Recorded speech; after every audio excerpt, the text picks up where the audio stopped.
দৰঙৰ হাজৰিকাপাৰাত শৈক্ষিক অন্তৰংগ আলাপ অনুষ্ঠান সম্পন্ন। দৰং জিলাৰ বৃহত্তৰ হাজৰিকাপাৰা অঞ্চলৰ অগ্ৰণী স্বেচ্ছাসেৱী অনুষ্ঠান ধুপৰদলৰ শংকৰজ্যোতি কৃষ্টি সংঘৰ গৌৰৱোজ্জ্বল সোণালী জয়ন্তী উদযাপন উপলক্ষে আজি শিক্ষা আৰু সাহিত্য উপসমিতিৰ উদ্যোগত এখনি শৈক্ষিক অন্তৰংগ আলাপ অনুষ্ঠান অনুষ্ঠিত হয়। স্থানীয় গান্ধী স্মৃতি উচ্চতৰ মাধ্যমিক বিদ্যালয়ত অনুষ্ঠিত উক্ত অন্তৰংগ আলাপ অনুষ্ঠানটিত বন্তি প্ৰজ্বলনেৰে শুভাৰম্ভণি কৰে গান্ধী স্মৃতি উচ্চতৰ মাধ্যমিক বিদ্যালয়ৰ অধ্যক্ষ ৰেখামণি বৰুৱাই। এটি সমবেত সংগীতেৰে আৰম্ভ হোৱা অনুষ্ঠানটিত সমল ব্যক্তি হিচাপে উপস্থিত থাকে ৫ শতাধিক ছাত্ৰ ছাত্ৰীৰ লগত মত বিনিময় কৰে ক্ৰমে নলবাৰী পৌৰসভাৰ কাৰ্যবাহী বিষয়া জ্যোতিকৰ্ণা মিশ্ৰ আৰু অসম সচিবালয়ৰ সহকাৰী শাখা বিষয়া হিতেশ বৰুৱাই। উল্লেখযোগ্য যে সমাগত ২০২৬ বৰ্ষৰ জানুৱাৰী মাহৰ ১৪, ১৫ আৰু ১৬ তাৰিখে তিনিদিনীয়া বৰ্ণাঢ্য কাৰ্যসূচীৰে অনুষ্ঠিত হ'ব শংকৰজ্যোতি কৃষ্টি সংঘৰ সোণালী জয়ন্তী। হাজৰিকাপাৰাৰ পৰা মানৱজ্যোতি বৰুৱাৰ ৰিপৰ্ট, AIN লাইভ। নমস্কাৰ।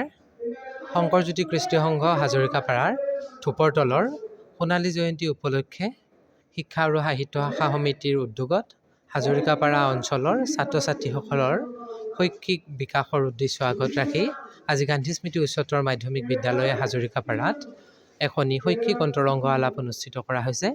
এই অন্তৰংগ আলাপ অনুষ্ঠানটিত বন্তি প্ৰজ্বলক হিচাপে উপস্থিত আছে গান্ধী স্মৃতি উচ্চতৰ মাধ্যমিক বিদ্যালয়ৰ সন্মানীয় অধ্যক্ষ ৰেখামণি বৰুৱা বাইদেউ, আৰু লগতে উদ্বোধক হিচাপে উপস্থিত আছে অসম চৰকাৰৰ অসম সচিবালয়ৰ সন্মানীয় শাখা বিষয়া হিতেশ বৰুৱাদেৱ, আৰু মুখ্য অতিথি হিচাপে আজিৰ অনুষ্ঠানটিত ছাত্ৰ ছাত্ৰীসকলৰ সৈতে মত বিনিময় কৰিছে নলবাৰী পৌৰসভাৰ কাৰ্যবাহী বিষয়া জ্যোতিকৰ্ণা মিশ্ৰ বাইদেৱে।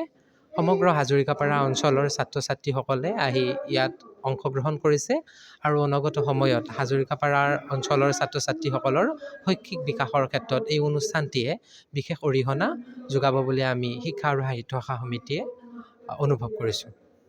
যিকোনো খবৰ আৰু বিজ্ঞাপনৰ বাবে যোগাযোগ কৰক 7896121996।